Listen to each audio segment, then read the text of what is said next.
अस्सलामुअलैकुम, आप देख रहे हैं समा। मैं हूं फवाद ज़ैदी और मैं हूं किरण आफ्ताब। सबसे पहले करेंगे बात पेट्रोल की। बजट के बाद ये महंगे से महंगा होता चला जा रहा है और अब इसकी कीमत में मजीद 5 रुपए 40 पैसे फी लीटर इजाफा कर दिया गया, जिसके बाद पेट्रोल मुल्क की तारीख की बुलंद तरीन सतह पर पहुंच गया। मुआविन खुसूसी शहबाज गिल ने ट्वीट में बताया कि डीजल की कीमत में 2 रुपए 54 पैसे और मट्टी के तेल की कीमत में 1 रुपया 39 पैसे फी लीटर इजाफा किया गया है। लाइट डीजल की कीमत 1 रुपया 27 पैसे फी लीटर बढ़ गई है। मुआविन खुसूसी शहबाज गिल ये भी कहते हैं कि आलमी मंडी में तेल की कीमतों में इजाफा हुआ, लेकिन वजीर आजम ने आवाम को ज्यादा से ज्यादा रिलीफ दिया। ओगरा ने पेट्रोल 11.5 रुपए महंगा करने की सिफारिश की थी, लेकिन 5 रुपए फिर सिर्फ बढ़ाए गए हैं। नए बजट के बाद पेट्रोलियम मसनूआत की कीमतों को भी पर लग गए हैं।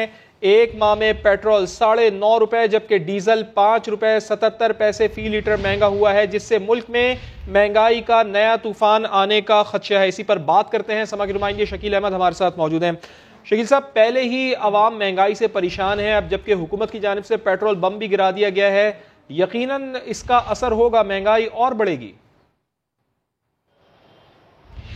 जी हाँ, महंगाई बड़ी मुश्किल से सिंगल डिजिट पर आई थी जून में 9.7%, लेकिन अब लगता यूं है कि जो नया पेट्रोलियम प्राइसेस की कीमतों में जो तीसरी बार मुसलसल इजाफा किया गया है, उससे महंगाई की एक नई लहर आएगी। क्योंकि अब 5 रुपए 40 पैसे पेट्रोल कहा गया है कि महंगा किया गया है इस बार, लेकिन इससे पहले 15 जून को 2 रुपए 13 पैसे और फिर 30 जून को भी 2 रुपए महंगा किया गया था। और पिछले एक माह में मजमूई तौर पर 9.5 रुपए फी लीटर से ज्यादा पेट्रोल महंगा कर दिया गया है और कीमत जो है वो 108 रुपए 56 पैसे से बढ़कर 118 रुपए 9 पैसे तक पहुंच गई है, जो कि मुल्की तारीख की बुलंद तरीन सतह है। इसी तरह एक माह में जो हाई स्पीड डीजल है वो 5 रुपए 70 पैसे फी लीटर महंगा हुआ है, मिट्टी का तेल 7 रुपए 14 पैसे और जो लाइट डीजल है वो 7 रुपए फी लीटर से ज्यादा महंगा हुआ है। तो मुसलसल चारों मसनूआत की कीमतें जो हैं वो बढ़ रही हैं। जो वजीर आजम के मुआविन खुसूसी वो दावा तो ये कर रहे हैं कि आवाम को रिलीफ दिया गया है तकरीबन 6 रुपए 10 पैसे का, क्योंकि 11.5 रुपए फी लीटर महंगा करने की ओगरा ने तजवीज़ दी थी। लेकिन हकीकत यह है कि एक माह में 9.5 रुपए से ज़्यादा फी लीटर महंगा होना महंगाई को यकीनन बढ़ाएगा। और साथ आपको ये भी बताता चलूँ कि जो इंटरनेशनल मार्केट है उसमें अगरचे कीमतें बढ़ रही हैं और इलाकाई मुल्कों के मुकाबले में भी पाकिस्तान में पेट्रोलियम मसनूआत की कीमतें अगरचे कम हैं, लेकिन बजट में जिस तरह रिलीफ देने का हुकूमत की तरफ से ऐलान किया गया था, दावे किए गए थे, वो उसके बिल्कुल बरक्स इकदाम उठाए जा रहे हैं। और 600 अरब रुपए से ज्यादा की पेट्रोलियम लेवी इस साल हुकूमत ने आवाम से वसूल करनी है।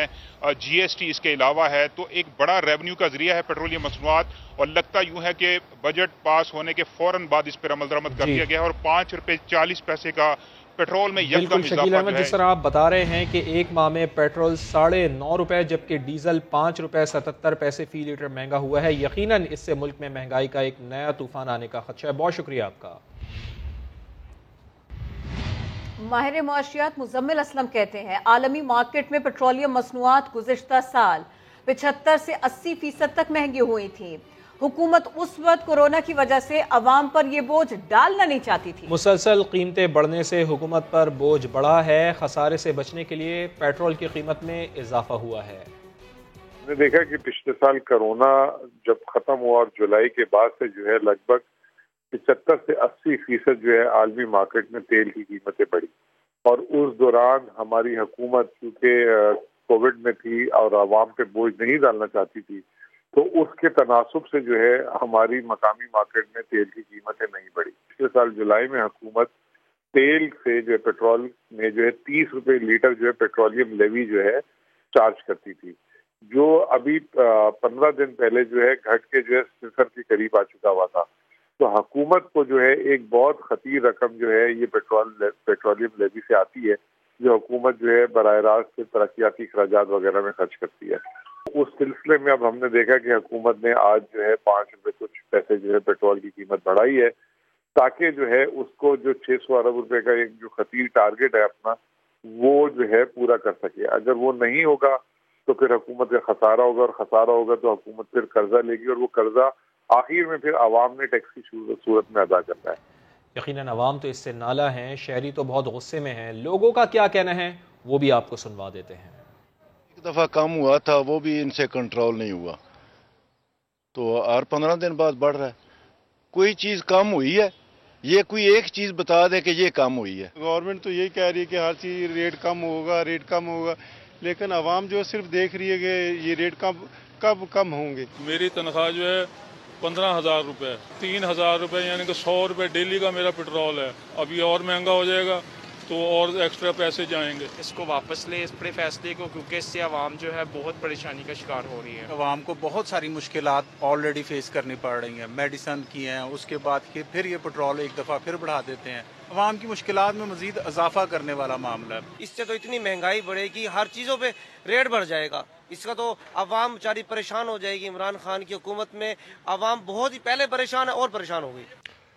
और अब आपको दिखाते हैं कि इमरान खान जब ऑपोजिशन लीडर थे तो पेट्रोल की कीमत बढ़ने पर क्या कहा करते थे। लोगों के ऊपर सारा बोझ डाल रहे हैं, पेट्रोल और डीजल की कीमतें बढ़ा दी हैं। फिर से पेट्रोल के ऊपर 20% टैक्स देते हैं आप। ये टैक्स अवाम के ऊपर, आम लोगों के ऊपर पड़ता है, ये गुर्बत कॉज करती है। जब एक क्रिमिनल सिंडिकेट ऊपर बैठा हुआ है तो मुल्क का यही हाल होना था। डीजल के ऊपर 80% टैक्स लगा दिया, 80% टैक्स है डीजल के ऊपर। लोगों के ऊपर बोझ डाल के पैसा इकट्ठा कर। जब इंटरनेशनली तेल की कीमत ऊपर जाती है, पाकिस्तान में डीजल और पेट्रोल ऊपर चला जाता है। लेकिन जब वो नीचे आती है तो क्या इनको कीमत नीचे नहीं करनी चाहिए? डीजल और पेट्रोल महंगा होता है, सब कुछ महंगा होता है। जो 15 रुपया है ये आपके ऊपर टैक्स लगता है, ये आपसे पैसा चोरी किया जाता है।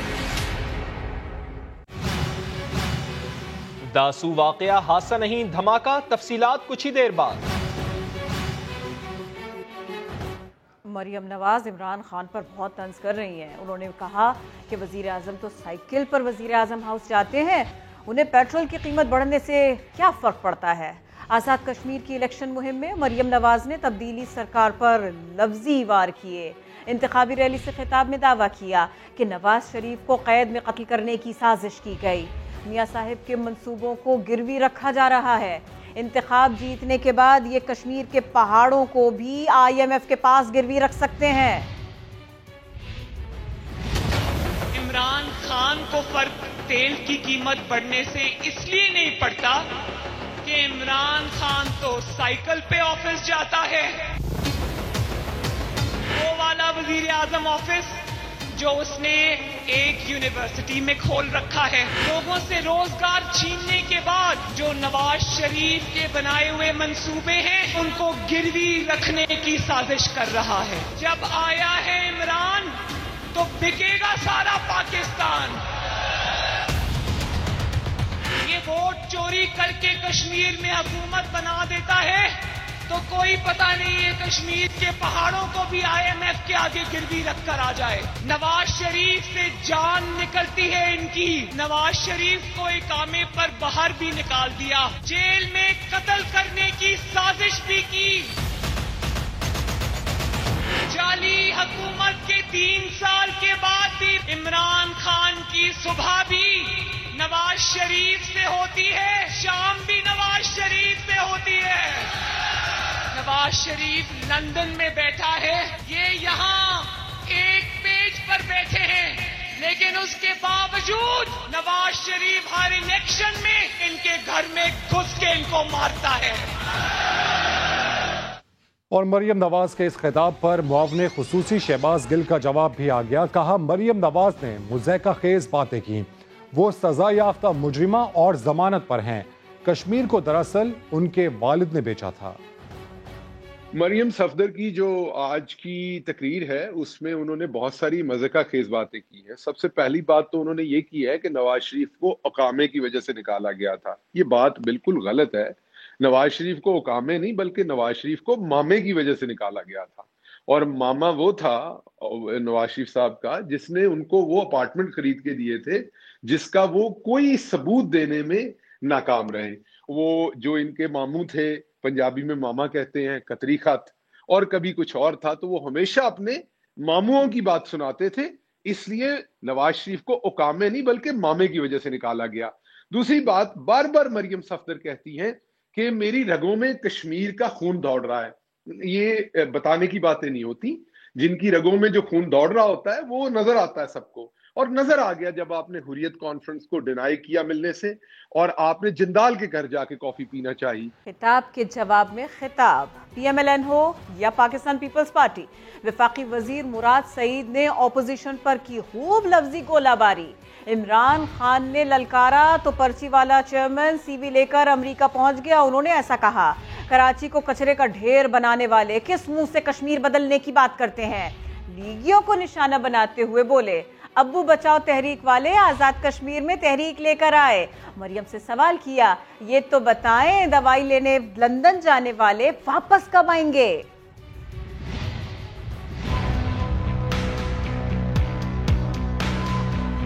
तो जो अब्बू बचाओ तहरीक लेके आए हैं, वो पर्ची चेयरमैन वो यहाँ पे बड़ी भड़के मार के गया, कहा कि आजाद कश्मीर बदलेंगे, और उधर उसका जो दरबारी मुराद अली शाह है पाकिस्तान को सिंध बनाना चाहता है। कायद के शहर कचरे को ढेर बनाया इन्होंने। जब कराची में बारिश होती है लोग मरते हैं, इससे सवाल होता है, बारिश आता है पानी आता है। सरकारी भड़के मार रहा था, लेकिन जब देखा कि इमरान खान ने अमेरिका को ललकारा है, सीधा अपनी CV लेके अमेरिका पहुंच गया कि मैं आपकी खिदमत के लिए हाजिर हूं। ये वही लोग हैं कि पाकिस्तान में सबसे ज्यादा ड्रोन हमले इनके दौर में हुए, नवाज शरीफ के दौर में हुए। वो जिसकी लंदन तो क्या पाकिस्तान में महसूस जायदाद नहीं, वो भी यहाँ पे आई। मैं उसे कहता हूँ कि आजाद कश्मीर में आपकी हुकूमत भी वो भी खत्म हो गई। आजाद कश्मीर के इंतखाबात भी आ गए। 25 तारीख को इंशाल्लाह तहरीक इंसाफ की हुकूमत भी बन जाएगी। वो नहीं आया जो लंदन दवाई लेने गया था। मुस्लिम लीग नून में बयानिए का इख्तलाफ शिद्दत इख्तियार कर गया। शहबाज शरीफ की आज़ाद कश्मीर इंतखाबी मुहिम से दूरी की वजह भी यही इख्तलाफ बना। पार्टी सदर सख्त बयानिए से दूर रहना चाहते हैं, लेकिन इख्तलाफ के तासुर को दूर करने के लिए उनकी किसी एक जलसे में शिरकत मुतवक्के है। नईम अशरफ भट्ट की रिपोर्ट।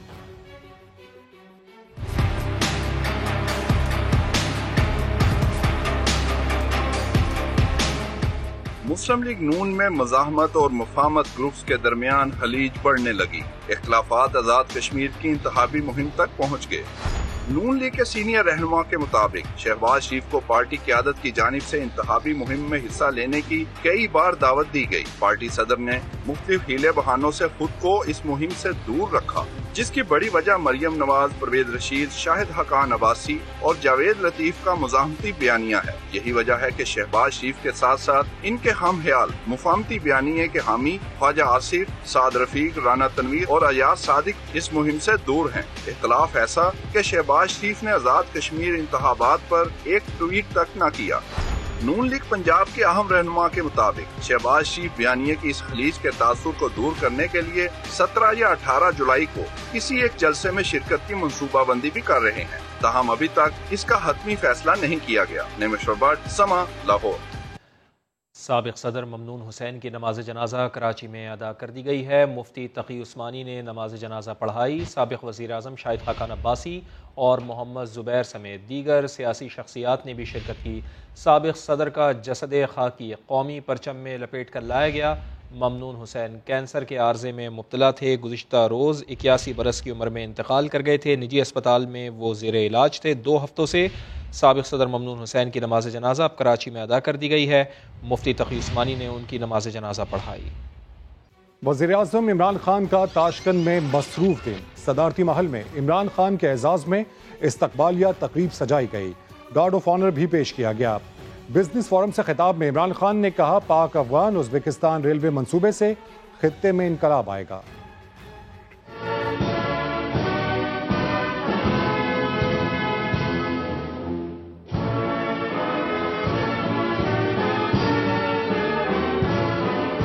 वज़ीर आज़म इमरान खान के एजाज में ताशकंद में इस्तकबालिया तकरीब, गार्ड ऑफ ऑनर पेश किया गया। पाकिस्तान इस्लाम रिपब्लिका से बहुत वज़ीर इमरान खान। उज़्बेक सदर ने इमरान खान का काबीना अरकान से तारुफ कराया। इससे पहले इमरान खान ने ताशकंद में बिजनेस फोरम से खिताब किया था। उन्होंने कहा कि पाकिस्तान और उज़्बेकिस्तान सकाफती और तारीखी लिहाज से एक दूसरे से जुड़े हुए हैं। हमारी ख्वाहिश है कि अफगानिस्तान में देर पा अमन आए ताकि खित्ते में तरक्की की राहें खुलें। The president is very keen. We in Pakistan are extremely keen that there is peace in Afghanistan, and we are all hoping for a political settlement taking place in Afghanistan. वजीर आजम ने यकीन दिलाया कि पाकिस्तान और उज़्बेकिस्तान के ताल्लुकात वक्त के साथ मजीद बेहतर होंगे।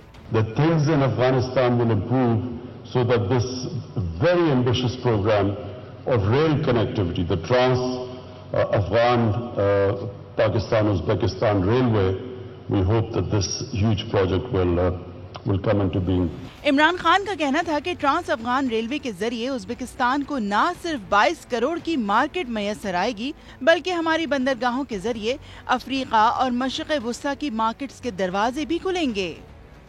वज़ीर ख़ारिजा शाह महमूद कुरैशी कहते हैं पाकिस्तान और उज़्बेकिस्तान के दरमियान $453 मिलियन के मुआहदे हो गए।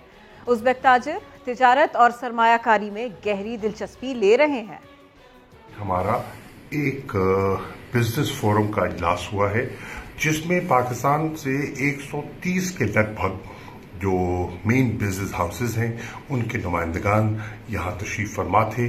उनकी B2B मीटिंग्स हो रही हैं। उज़्बेकिस्तान के जो बिजनेसमैन हैं उनमें बड़ा इश्तियाक है पाकिस्तान के साथ तिजारत का, इन्वेस्टमेंट्स का, और बड़े अच्छे इम्कानात हो रहे हैं। आपस में जो कॉन्ट्रैक्ट्स हुए हैं तकरीबन एक ख्याल है कि $453 मिलियन के कॉन्ट्रैक्ट्स आपस में हुए हैं। ये बड़ी खुशाइंद बात है। अभी खबर ये कि तालिबान ने कैदियों की रिहाई के बदले जंगबंदी की पेशकश कर दी। अहम रहनुमाओं के नाम अक़वाम मुत्तहिदा की ब्लैक लिस्ट से निकालने का मुतालबा भी किया। अफगान हुकाम ने तालिबान का ये मुतालबा मुस्तरद कर दिया। तालिबान के खिलाफ भारत से मदद तलब करने का इशारा दे दिया। बगराम एयरबेस पर 5000 फौजी तैनात कर दिए। पाकिस्तान ने अफगान मसले पर खुसूसी अमन कॉन्फ्रेंस का ऐलान कर दिया है। वज़ीर आज़म इमरान खान ने हामिद कारज़ई को शिरकत की दावत दे दी है। काबुल में पाकिस्तानी सफ़ीर ने मुलाकातें शुरू कर दी हैं। अमरीकी महकमा खारजा का कहना है कि पाकिस्तान और अमरीका दोनों महफूज अफगानिस्तान चाहते हैं। चमन से एक अहम खबर आपको देंगे। पाक अफगान सरहद बाबे दोस्ती पैदल चलने वालों के लिए खोल दी गई। इसी पर मजीद बात होगी। समा के नुमाइंदे सईद अचकज़ई हमारे साथ हैं। सईद अचकज़ई, तफसील बताइए। जी बिल्कुल, 2 रोज की बंदिश के बाद चमन पाक अफगान बॉर्डर को दोबारा पैदल आमदरफ्त के लिए अर्जी तौर पर खोल दी गई है। आज सुबह पाकिस्तानी और जो तालिबान हुकाम है उनका जो कब्जा है वो बरकरार है चमन पाक अफगान बॉर्डर अफगानिस्तान साइड पर। तो उनके साथ मुज़ाकरात हुए जिसके बाद जो पैदल चलने वाले उनके लिए जो रास्ता है वो अर्जी तौर पर खोल दी गई। ताहम जो तिजारती सरगर्मियाँ हैं तो दस्तूर बंद रहेगी और जबकि चमन बॉर्डर पर सिक्योरिटी के सख्त तरीन इंतजाम का जो सिलसिला है वो बदस्तूर जारी है। सईद अचकज़ई, बहुत शुक्रिया, आपने अपडेट किया। और आपको सीपैक से जुड़ी अहम खबर दें जिसकी जासूसी के लिए दफ्तर खारजा में एक अफसर की तैनाती का इंकशाफ हुआ। तर्जुमान जाहिद हफीज चौधरी ने इस्लामाबाद में हफ्तावार ब्रीफिंग में बताया मुलव्विस अफसर के खिलाफ तहकीकात जारी हैं, कानून के मुताबिक कार्रवाई होगी। ये भी वाज़ेह किया कि अफगानिस्तान में पाकिस्तान का कोई पसंदीदा ग्रुप नहीं। सदर मुमलिकत डॉक्टर आरिफ अलवी ने ISI हेडक्वार्टर्स का दौरा किया है। आपको बताएं कि मजमूई कौमी सलामती बशमूल अफगानिस्तान की सूरत हाल पर उन्हें ब्रीफिंग दी गई। सदर मुमलिकत ने कौमी सलामती के लिए ISI की काविशों की तारीफ़ की है। तो सदर मुमलिकत डॉक्टर आरिफ अलवी ने ISI हेडक्वार्टर्स का किया है दौरा। मजमूई कौमी सलामती बशमूल अफगानिस्तान की सूरत हाल पर उन्हें ब्रीफिंग दी गई। सदर मुमलिकत ने कौमी सलामती के लिए ISI की काविशों की तारीफ़ की है। हैवी इंडस्ट्रीज टेक्सला की गोल्डन जुबली तकरीब, chairman joint chiefs of staff committee general Nadeem Raza बतौर मेहमान खुसूसी यहाँ शरीक हुए। Chairman joint chief of staff committee general Nadeem Raza बतौर मेहमान खुसूसी उन्होंने शिरकत की। तकरीब में यूक्रेन के सफ़ीर, पाकिस्तान में चीन के दिफाई अताशी समेत दीगर आला हुकाम ने भी शिरकत की। Chairman HIT major general Syed Amir Raza ने इदारे की कामयाबियों से आगाह किया। Chairman joint chiefs of staff committee ने HIT और दीगर कंपनीज की अनथक कोशिशों को सराहा। जनरल नदीम रजा का कहना था HIT को प्रीमियम डिफेंस इंडस्ट्री तंजीम बनाने के लिए कोशिश कर रहे हैं। तिजारती सरगर्मियों को मजीद वसअत देने के लिए मुफाहिमत की याददाश्त पर दस्तखत भी किए गए। आसिफ अली जरदारी के खिलाफ न्यूयॉर्क प्रॉपर्टी केस मोहलत खत्म होने वाली है। नैब रावलपिंडी ने साबिक सदर को कल तक जवाब जमा कराने की हिदायत की है। नैब की जानिब से जारी नोटिस में आसिफ अली जरदारी को कहा गया है कि आपको 23 जून तक जवाब जमा कराने की हिदायत की गई थी। जवाब के लिए मोहलत की दरख्वास्त पर तारीख 24 जून से बढ़ाकर 16 जुलाई कर दी गई है। नैब के नोटिस में आसिफ अली जरदारी को जुमे तक तफसीली जवाब जमा कराने की हिदायत की गई है। नैब रावलपिंडी ने आसिफ अली जरदारी को सवालनामा पहले ही दे रखा है। और अब आपको पाक उज़्बेक मुज़ाकरात के कुछ मनाजिर भी दिखा देते हैं। यहाँ पर कुछ मुआहदे हो रहे हैं, अहम मुआहदे हैं ये, और इसमें वज़ीर आज़म पाकिस्तान भी मौजूद है। पाकिस्तान और उज़्बेकिस्तान के दरमियान वफूद की सतह पर मुज़ाकरात हो रहे हैं। इससे पहले वज़ीर आज़म इमरान खान सदारती महल पहुँचे थे, जहाँ उज़्बेक सदर ने उनका इस्तकबाल किया था। वज़ीर आज़म इमरान खान 2 रोज़ा दौरे पर उज़्बेकिस्तान में मौजूद हैं, जहाँ आज सुबह पाकिस्तान के वज़ीर आज़म इमरान खान ने उज़्बेकिस्तान पाकिस्तान बिज़नेस फ़ोरम से भी खिताब किया था, जिसमें उनका कहना था कि दोनों ममालिक के दरमियान तिजारती ताल्लुक़ात को वुसअत देनी है। आपको बता दें कि शाह महमूद कुरैशी, फवाद चौधरी और दीगर भी वज़ीर आज़म इमरान खान के हमरा इस दौरे में मौजूद हैं। दीगर खबरें भी शामिल करते हैं। हम बात कर रहे थे जाली अकाउंट स्कैंडल की। आपको बताएं इसमें एक और रिकवरी हुई। सिंध ट्रैक्टर सब्सिडी में करप्शन के तीसरे मुलजिम ने भी एतराफ़ जुर्म कर लिया। ओमनी की 2 कंपनीज के साथ बतौर डीलर काम करने वाले गुलाम सरवर ने 3 करोड़ रुपए वापस कर दिए। किसानों के नाम पर हुए फ्रॉड की मुकम्मल कहानी जानिए सुहेल रशीद की जबानी। Sindh tractor scheme corruption case में रिकवरी जारी। मुलजिम गुलाम सरवर का इतराफ़े जुर्म 3 करोड़ रुपए की प्ली बार्गेन कर ली। चेयरमैन नैब को दिए गए चेक की कापियां समा ने हासिल कर ली। नैब के मुताबिक मुलजिम गुलाम सरवर का 700 से ज्यादा ट्रैक्टर्स ओपन मार्केट में फरोख्त करवाने में अहम किरदार था। ओमनी ग्रुप की 2 कंपनियों के डीलर गुलाम सरवर ने सादल और शहरियों के शनाख्ती कार्ड हथिया कर उन्हें किसान जाहिर किया। कागजों में ट्रैक्टर्स किसानों को दिए गए, मगर जालसाजी करके ट्रैक्टर ओपन मार्केट में बेच दिए गए। ओमनी की एक कंपनी ने 793 मिलियन जबकि दूसरी ने 227 मिलियन की सब्सिडी वसूल की थी। मुलजिम को नाजायज मुनाफा से 3 करोड़ रुपए का हिस्सा मिला। केस में महकमा ज़राअत सिंध के एग्जीक्यूटिव इंजीनियर आफ्ताब अहमद और तारा चंद नामी प्राइवेट डीलर की 5 करोड़ की प्ली बार्गेन पहले ही मंजूर हो चुकी। नैब रावलपिंडी मजमूई तौर पर जाली अकाउंट स्कैंडल में 33 अरब रुपए से जायद की रिकवरी कर चुका है। SBCA हैदराबाद ऑफिस में गैर कानूनी तैनाती का मामला। कच्ची आबादी के मुलाजिम का ट्रांसफर रुकवाने के लिए आगा सिस्टम मुतहर्रिक हो गया। महकमे बल्दियात के आला हुक्काम की हिदायत पर ट्रांसफर ऑर्डर तैयार, लेकिन आगा सिस्टम की मुदाखलत पर दस्तखत नहीं किए गए। इसी सब के ऊपर बात करेंगे। समा के नुमाइंदे मोहम्मद अली हफीज हमारे साथ हैं। मोहम्मद अली हफीज, ये क्या सिस्टम है और इतना ताकतवर क्यों कर?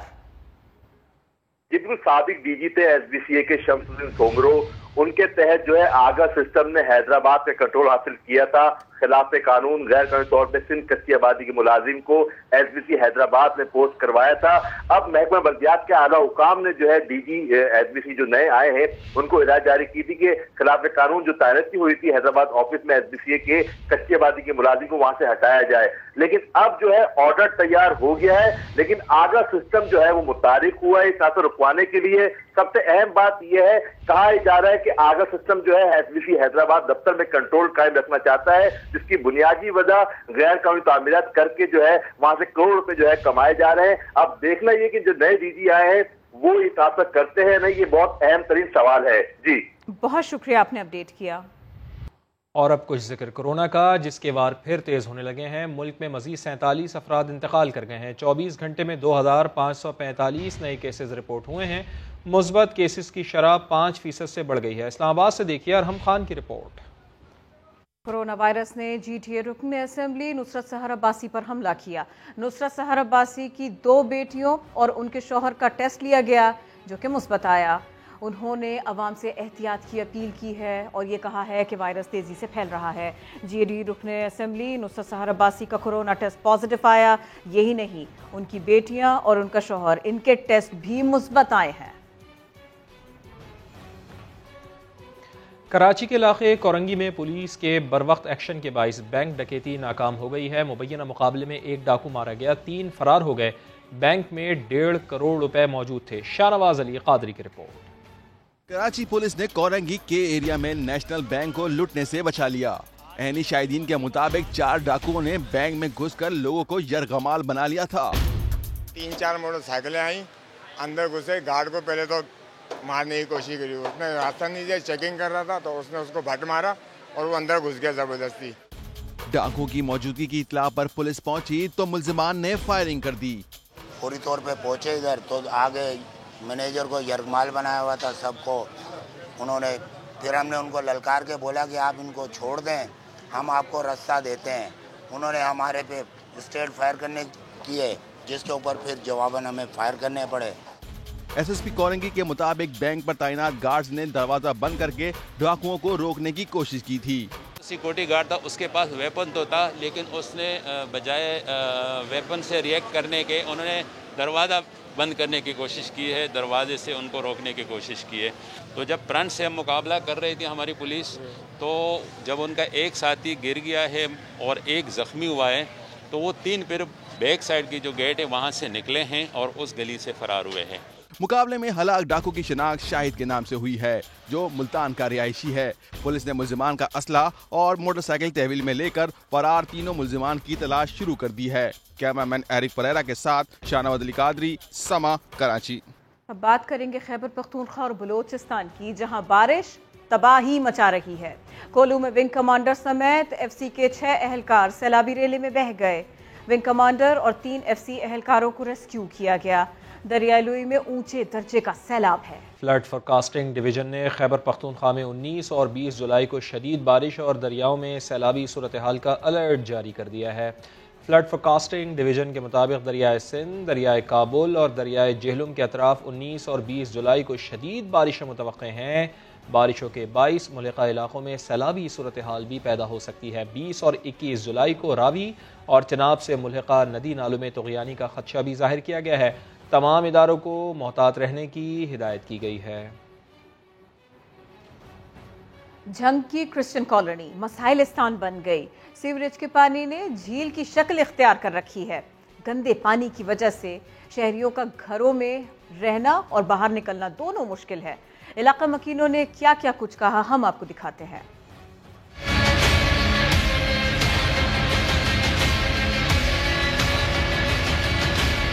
मेरा नाम आसिफ मुनव्वर है और मेरा ताल्लुक झंग के इलाका क्रिश्चियन कॉलोनी से है।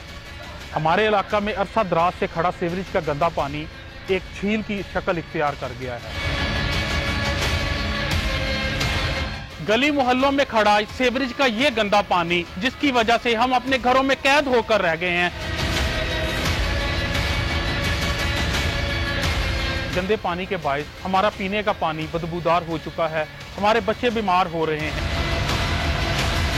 लाखों रुपए के ये फिल्ट्रेशन प्लांट तो लगा दिए गए, लेकिन प्रॉपर सफाई ना होने की वजह से आज भी हम पीने की साफ पानी की नेमत से महरूम हैं।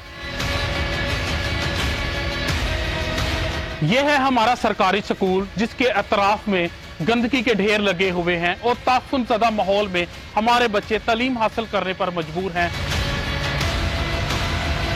इस कूड़े करकट और गंदगी के माहौल में हम जिंदगी गुजारने पर मजबूर हैं। खुदारा कोई तो हमारी फरियाद सुने।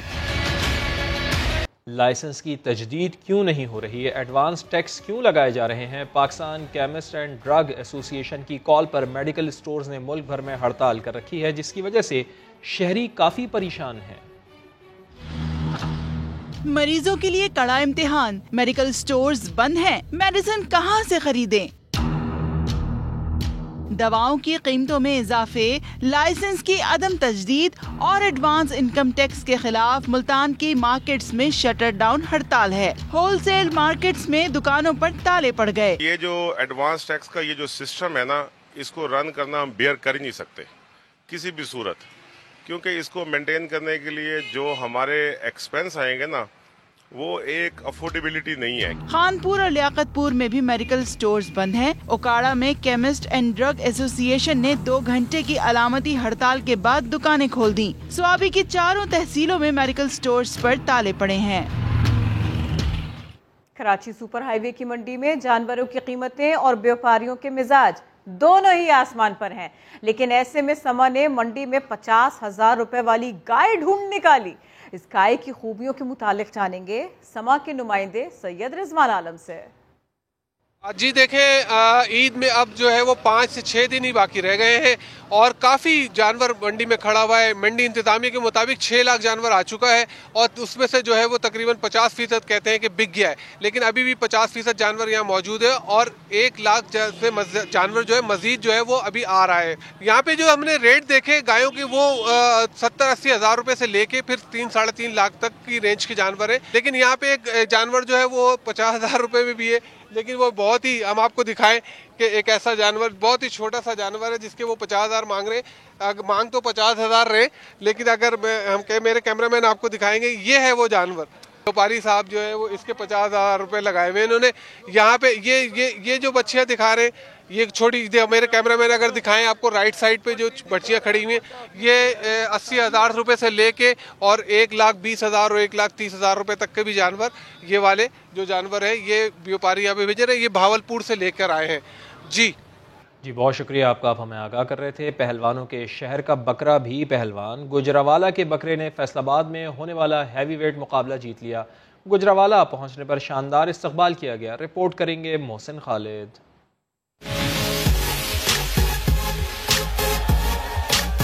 रुस्तम पाकिस्तान का टाइटल जीतने वाले पहलवानों ने किया शहर के पहलवान बकरे का पहलवानी अंदाज में इस्तकबाल।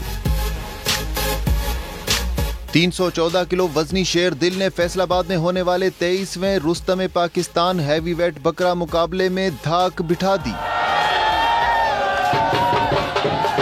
मुल्क भर से आए 70 कुर्बानी के जानवरों में पहली पोजीशन हासिल की और रुस्तम पाकिस्तान होने का एजाज हासिल किया। शेर दिल के मालिक और खिदमतगारों ने ढोल की थाप पर बाते बकरे पर फूलों की पत्तियां निछावर की। पहलवान बकरे को पिस्ते, बादाम और मुरब्बाजात खिलाकर वेलकम किया गया। बकरे के मालिक फर्रुख एजाज का कहना है कि वो अपने शेर दिल को इस साल बड़ी ईद पर अल्लाह की राह में कुर्बान करेगा। कैमरामैन शब्बीर हुसैन के साथ मोहसिन खालिद, समा, गुजरावाला। बच्चे बचपना कर जाते हैं, स्कूल्स बंद पड़े हैं, ऐसे में बच्चा पार्टी जानवरों के नाज नखरे उठा रही है। बिस्किट, टॉफियां जो हाथ आया खिला दिया। फैसलाबाद में तो कुर्बानी के जानवर इसीलिए बीमार भी पड़ने लगे। आपको दिखाते हैं उस्मान सिद्दीक की रिपोर्ट। किट, कैंडी या कोल्ड ड्रिंक, बच्चों के हाथ जो आए सब खिलाएं। मोटा तगड़ा करने के लिए दाने, दालें और दीगर लवाजमात कुर्बानी के जानवरों की कर रहा है सेहत खराब। फैसलाबाद में बकरे, बछड़े और छतरों को डायरिया, ड्रिंचिंग और मौसमी बुखार की बीमारियों ने घेरे में ले लिया। सिविल, वेटनरी और शिफाखाना अस्पतालों में बीमार मवेशियों का रश लग गया। सबसे जो ज़्यादा बीमारी आती है वो ना इनको ओवर ईटिंग डिजीज़, एंटेरोटॉक्सीमिया, ये ग्रेन फीडिंग की वजह से आती है। उसको मोटा करने के लिए उसको दाने, रोटियाँ वो डाल देते हैं ज़्यादा। कुर्बानी का जानवर कैसे बीमार हुआ ये शहरी से भी सुन लें। बच्चों ने इसको कोई टॉफ़ी वगैरह खिला दी, उसकी वजह से इसका पेट ख़राब हो गया था और इमोशन करने लग गया था। तो जिस दिन मैं इधर लेके आया था बकरे को, इसको 106 बुखार भी था। महकमा लाइव स्टॉक के मुताबिक डायरिया के 380, ड्रिंचिंग के 118, जबकि मौसमी बुखार के 500 केसेस सामने आ चुके हैं। यही नहीं, रोज़ाना 100 से ज़ायद दीगर बीमारियों का शिकार मवेशी भी अस्पतालों में लाए जा रहे हैं। कैमरामैन हाफिज अवैस के साथ उस्मान सिद्दीक, समा, फैसलाबाद। और अब आपको मुल्तान लिए चलते हैं, जहां 2 भाइयों ने आला नस्ल के बकरे घर की छत पर ही पाल रखे हैं। राशिद हमीद की रिपोर्ट में आप भी देखिए। सुन्नत इब्राहिमी की अदायगी के लिए मुल्तान के 2 भाइयों ने छत पर बकरे पाल लिए।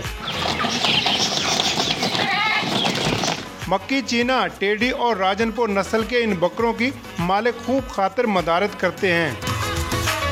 एहसन और हमाद बकरों के नाज नखरे उठाने में कोई कसर नहीं छोड़ते। छत पर चढ़ने का फन भी ये बकरे खूब जानते हैं। 8 साल से बकरे वगैरह पाल रहे हैं अपने कुर्बानी के। इनका हम बहुत ख्याल रखते हैं। इनके खुराक में हम तकरीबन हर चीज़ दुनिया की जो दे सकते हैं अल्लाह पाक ने तौफीक दी है वो देते हैं। मस्तानी चाल, खूबसूरती बाकमाल, लाड प्यार से पाले गए बकरे ईद पर कुर्बान किए जाएंगे।